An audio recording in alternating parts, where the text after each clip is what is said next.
నిజామాబాద్ జిల్లా ఆర్మూర్లో Bodhan MLA Sudarshan Reddy, Armoor MLA Rakesh Reddy పర్యటించారు. ఇద్దరూ కలిసి ఆర్మూర్లోని వాటర్ ట్యాంకులు కొత్తగా నిర్మించబోయే స్థలాలను పరిశీలించారు.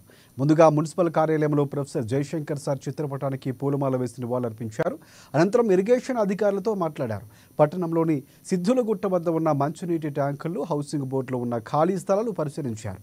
ఆర్మూరు ప్రజలకు మంచినీటిని అందించే ఉద్దేశంతోనే ఆర్మూరు వచ్చినట్లు ఎమ్మెల్యే సుదర్శన్ రెడ్డి చెప్పారు. ఇద్దరం ఎమ్మెల్యేలను కలిసి పట్టణ అభివృద్ధికి కృషి చేస్తున్నామని అన్నారు. సుదర్శన్ రెడ్డి సీనియర్ నాయకుడు కాబట్టి ఆయన అడుగుజాడల్లో నడుస్తూ ఆర్మూరుకు 20 ఏండ్ల వరకు నీటి సమస్య రాకుండా చూస్తామని రాకేష్ రెడ్డి స్పష్టం చేశారు.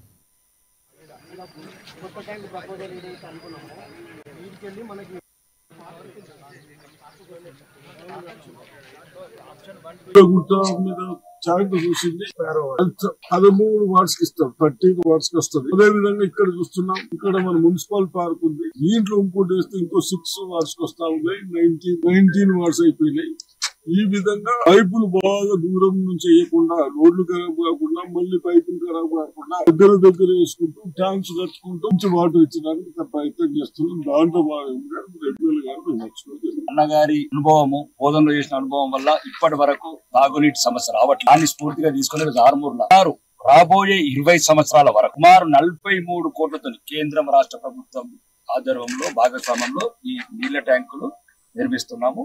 ఇక్కడ ఎక్కడ కూడా ప్రజలకు ఇంకా దగ్గర ఉండడానికి ఏ స్థలం అయితే కరెక్ట్ ఉంటది, ఆ గ్రావిటీ గానీ, వాటర్ లీకేజ్ లేకుండా, వేస్టేజ్ లేకుండా ఆర్మూరు మరియు చుట్టుపక్కల ఈ మామిడిపల్లి, పెరికిటి గ్రామాల ప్రజలకు కూడా మళ్ళీ 20 సంవత్సరాల వరకు రోడ్డు లేకుండా, నీటి ఎద్దడి రాకుండా ఒక మాత్రమ ప్రాంతం అన్నగారి కృషి వల్ల, సెంట్రల్ స్టేట్ గవర్నమెంట్ భాగస్వామ్యంలో ఇది శాంక్షన్ జరిగింది. దీన్ని సరైన సమయం అండ్ క్వాలిటీ, ఎటువంటి నాణ్యత లోపం లేకుండా, ఎటువంటి లోపాలు ఉండకూడదని మేము ఇద్దరం ఎమ్మెల్యేలుగా నిర్ణయించి అధికారులకు చెప్పడం జరిగింది. అధికారులు కూడా ఏ రకంగా కలిసి ముందుకెళ్తాము. అన్నగారి ఆధ్వర్యంలో ఆయన నాయకత్వ లక్షణాలు కావచ్చు, అతని అనుభవాన్ని కావచ్చు, ఆర్మూర్ అభివృద్ధికి మేము తీసుకొని ఆర్మూర్ ని కూడా అన్నతోని కాంపిటీషన్ గా బోధన్ నియోజకవర్గంలో అభివృద్ధి చేసుకుంటారని. డోజర్లు ఎక్కడైతే పేదలకు సంబంధించిన భూములు భూములు